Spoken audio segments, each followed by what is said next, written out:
All the engines on the island of Sodor look forward to Harvest Festival time. But most of all, they look forward to Sir Topham Hatt's Harvest Firework display. Sir Topham Hatt came to see Thomas and James. James, you are to collect the fireworks from the depot. James was overjoyed. Thomas wasn't happy at all. But I wanted to collect the fireworks, Thomas pouted. Sir Topham Hatt chose me because I'm as red as a rocket and twice as grand. James steamed proudly across the countryside. Brightest and best, he hummed happily to himself.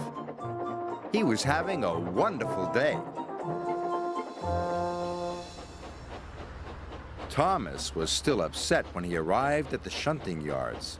Bother James, he grouched, and he biffed the troublesome trucks crossly around the yard.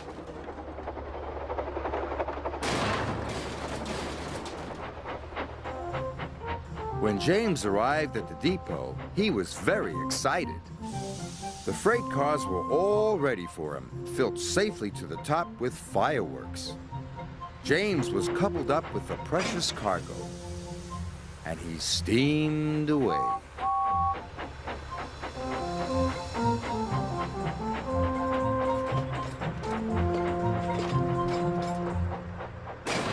Thomas shunted the last truck crossly into place. The troublesome trucks were glad that job was finished. Oh. James happily steamed along. He was thinking about the fireworks. He was imagining all the sparkles, flashes, and shooting stars when suddenly there was a loud noise. And James ground to a halt. "I will have to go and call for help," said his driver. Thomas puffed back into Knapford Station as Gordon was letting off his passengers. Children and grown-ups from all over the island had come to see the fireworks.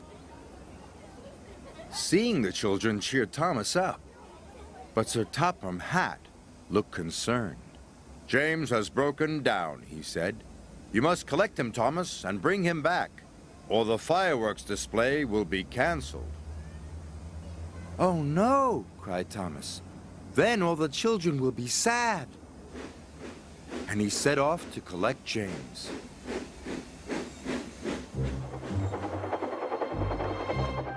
Thomas puffed across the countryside. Even with his light on, Thomas knew he had to be very careful.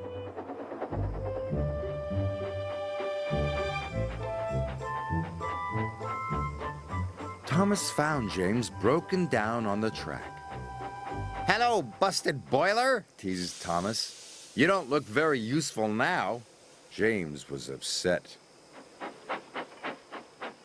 But when Thomas got behind James, he couldn't see ahead. "You will have to look out for me," said Thomas. James was cross. "You said I wasn't useful," he pouted.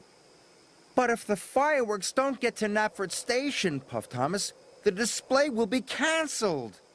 James didn't want the children to be sad, so he agreed to look out for Thomas, and they set off together.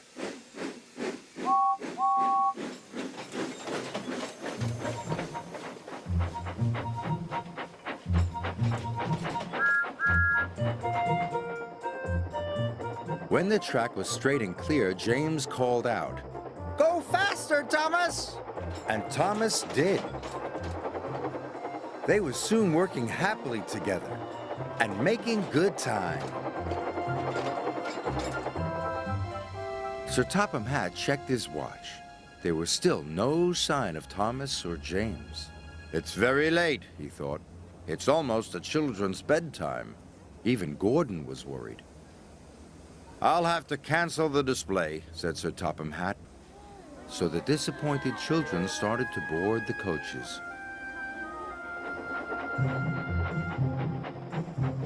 At last, they could see the signal lights. The signal had turned red. Thomas and James stopped.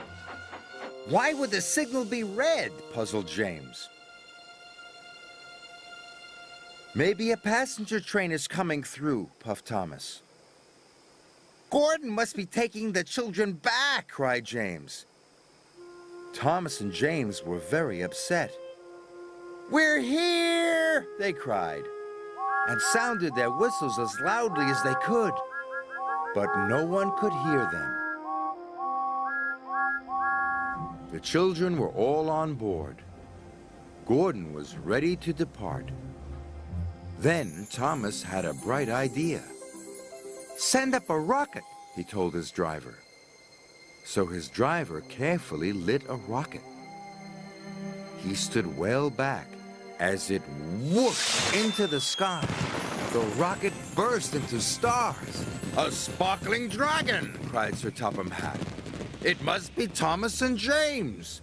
Stop, Gordon, he said. The firework display is back on.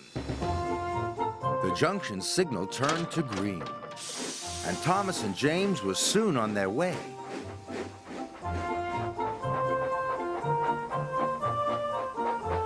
James and Thomas were soon at the station. The children cheered. Good work, Thomas, cried James happily. And good work, James, agreed Thomas. Good work, both of you, boomed Sir Topham Hatt. That night, Thomas and James watched the fireworks together. I think we are both useful engines, said James proudly. But we are most useful when we work together, puffed Thomas.